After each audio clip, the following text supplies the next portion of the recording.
@NCERT video book welcomes you. Today we are going to start chapter 5 India, that is Bharat. Let's start chapter 5 India, that is Bharat.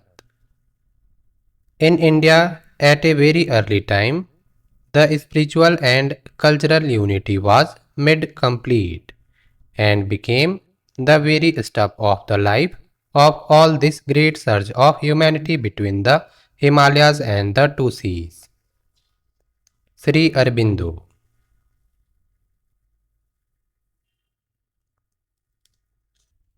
Figure 5.1, a scene from rural India about 2300 years ago. North gate of the great Sanchi Stoop.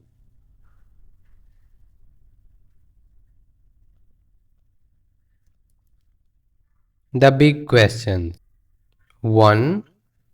How do we define India? 2. What were the ancient names for India?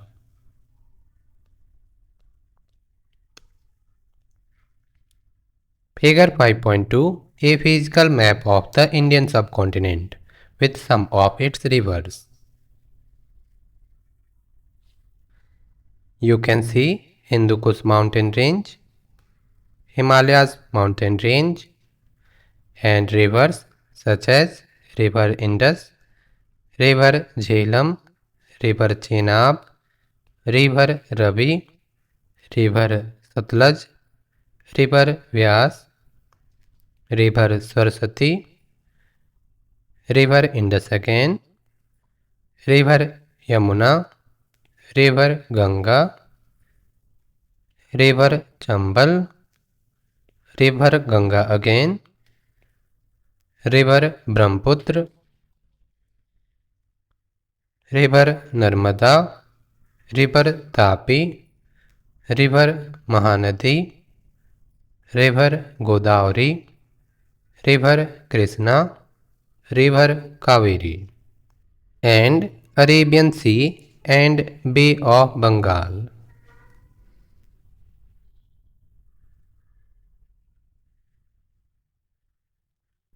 Today, the India we know is a modern nation with defined borders, defined states, and a known population.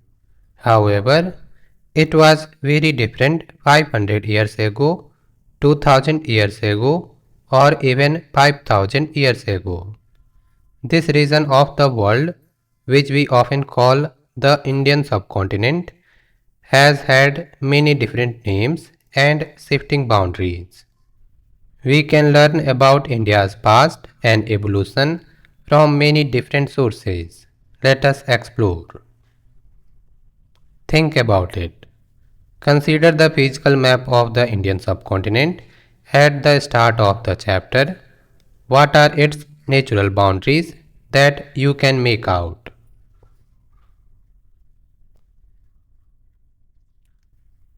In the course of history, India has been called by many names, both by its inhabitants and by visitors from outside.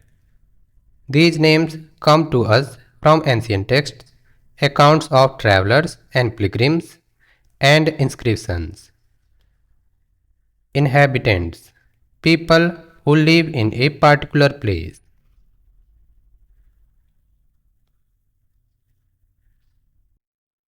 How Indians named India. The Rig Veda is India's most ancient text, as we will see in chapter 7. It is several thousand years old. It gives the northwest region of the subcontinent the name Sapt Sindhva, that is, the land of seven rivers. The word Sindhva comes from Sindhu, which refers to the Indus River or at times to a river in general. Figure 5.3, Northwest region of the Indian subcontinent.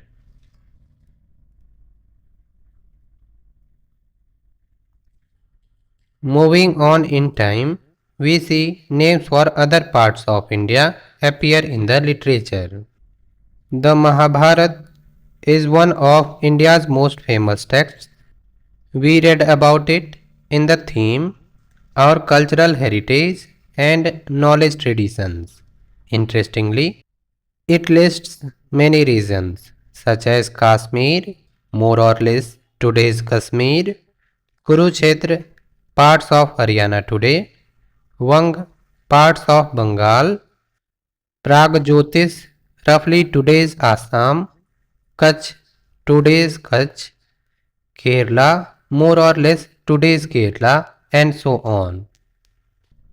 Let's explore. Do you recognize the names of any regions given in the map, figure 5.4 on page 79? List the ones that you have heard of.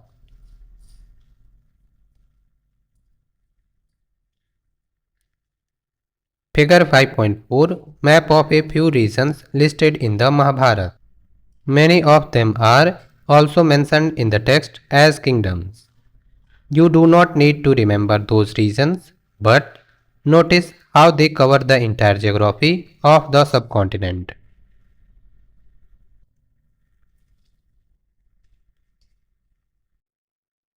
You can see Gandhar, Dhruyu, Kamboj, Kalkeya, Madra, Vahika, Sauvira, Ambasth, Sivi, Matsya, Surusena, Panchal, Chedi, Kosal, Kasi, Videh, Magad, Ang, Pragjyotish, Pundra, Vang, Suhma, Karusa, Darsana, Avanti, Anarta, Saurashtra, Mahismati, Vidarbh, Asmaka, जनस्थाना, दक्षिण कोसला, कालिंग, किष्किंधा, द्रविड़, केरला, पांड्या, चोला.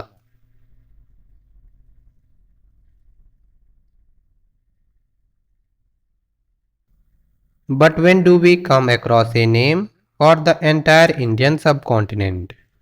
Because ancient Indian texts are difficult to date, this is not an easy question to answer.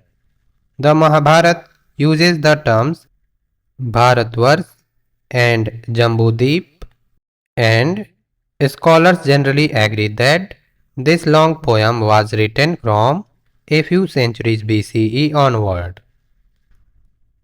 The first term Bharatvarsh clearly extends to the entire subcontinent, and the text includes the names of numerous rivers and peoples.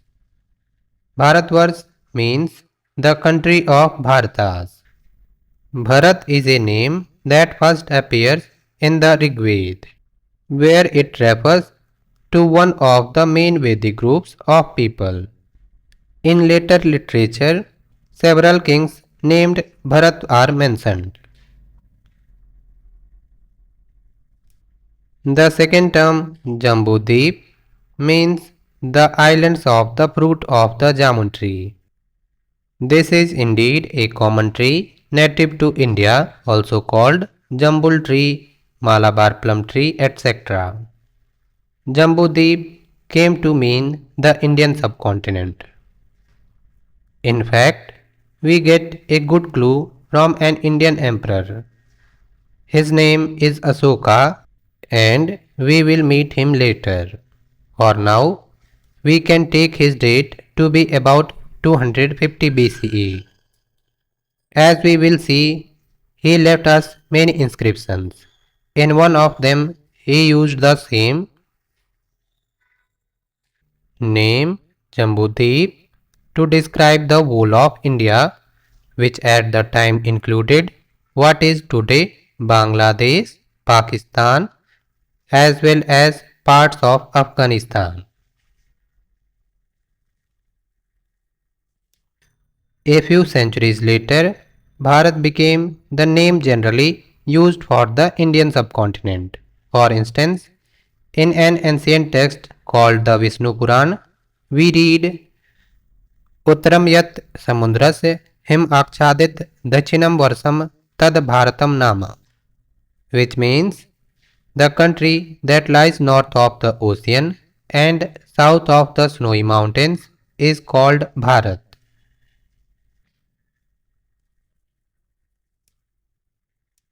This name Bharat remains in use even today.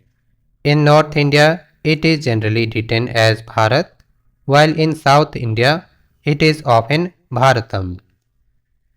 Think about it. Have you identified the snowy mountains? Do you think this brief description of Bharat is correct? It is interesting to note that different parts of the country adopted a similar definition for India. For instance, a poem of ancient Tamil literature from about 2000 years ago praises a king whose name is known from Cape, that is Kumari, in the south, from the great mountain in the north, from the oceans in the east and on the west. You can now recognize the great mountain in the north, and it should not be difficult to identify Cape Kumari. It looks like ancient Indians knew their geography well. Don't miss out. The Indian Constitution, which was first written in English, uses the phrase India, that is Bharat, right at the beginning. Similarly, the Hindi version of the Constitution mentions the same as Bharat Arthat India. Constitution, a document that spells out the basic principles and laws of a nation. The Indian Constitution, which will be studied in grade 7, came into force in 1950. Let's explore. In this reproduction of the first page of the original Constitution of India in figure 5.5, page 82, can you make out the phrase India, that is Bharat?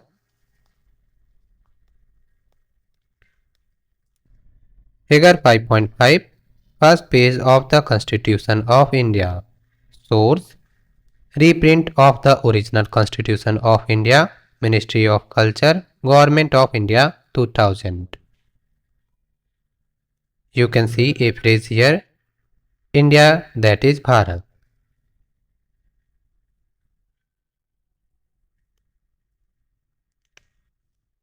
How foreigners named India.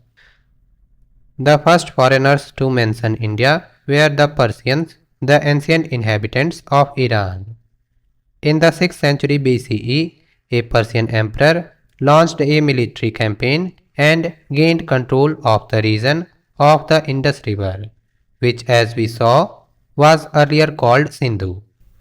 So, it is no surprise that in their earliest records and stone inscriptions, the Persians referred to India as Hind, Hidu, or Hindu, which are adaptations in their language of Sindhu.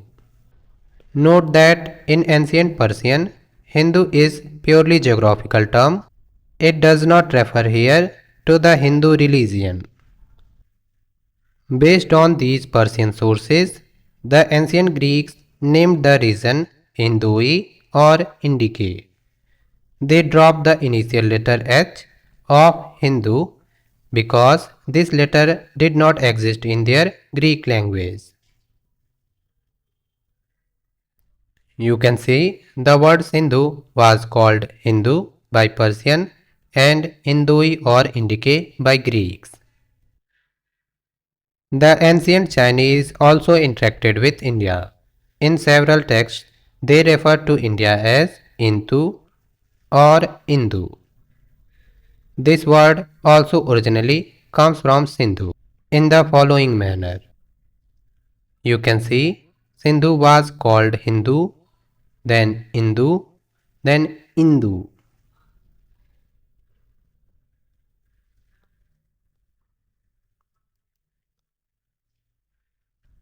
Don't miss out. Zhuanzhang, formerly spelled Yunsang, Huansang, etc., traveled from China to India in the 7th century CE. He visited many parts of India, met scholars, collected Buddhist texts, and returned to China after 17 years. There, he translated the manuscripts he took back with him from Sanskrit to Chinese. Several other Chinese scholars visited India over the centuries.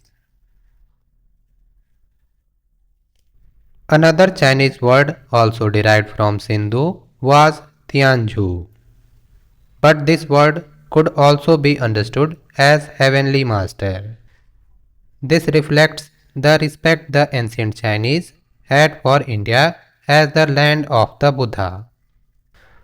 You are probably quite familiar with a more recent term, Hindustan, but you may not know that it was first used in a Persian inscription some 1800 years ago. Later on, this became the term used by most invaders of India to describe the Indian subcontinent. Let's explore. Can you complete this table of the many names of India?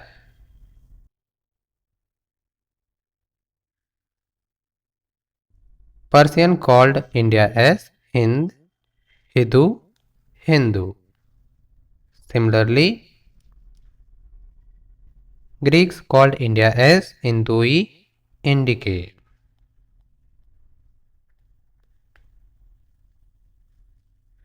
Hind, Hidu or Hindu. Indoi or Indique. Persian used to call India as Hind, Hidu, Hindu. Greek used to call India as Indui, Indique. In Latin, India is called India. In Chinese,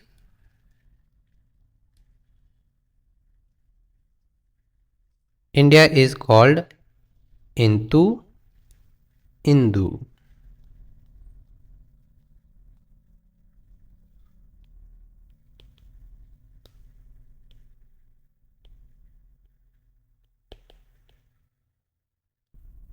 Later on, Arabic and Persian called India as Hindustan.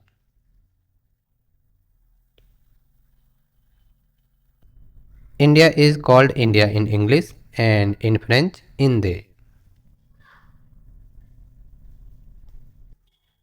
Before we move on, India is an ancient land which has had many names in the course of its history. The names given by the ancient inhabitants of India include Jambudweep and Bharat. The latter became widespread in time and is the name of India in most Indian languages. Foreign visitors to or invaders of India mostly adopted names derived from the Sindhu or Indus River. This resulted in names like Hindu, Hindui, and eventually India. Questions, activities, and projects. 1. Discuss what could be the meaning of the quotation at the start of the chapter. 2. True or false. The Rig Veda describes the entire geography of India. The Vishnu Puran describes the entire subcontinent. In Ashoka's time, Jambudweep included what is today India, parts of Afghanistan, Bangladesh, and Pakistan. The Mahabharata lists many regions including Kashmir, Kutch, and Kerala. The term Hindustan first appeared in a Greek inscription more than 2000 years ago. In ancient Persian, the word Hindu refers to the Hindu religion. Bharat is a name given to India by foreign travelers. 3. If you were born some 2000 years ago and had the chance to name our country, what name or names might you have chosen and why? Use your imagination. 4. Why did people travel to India from various parts of the world in ancient times?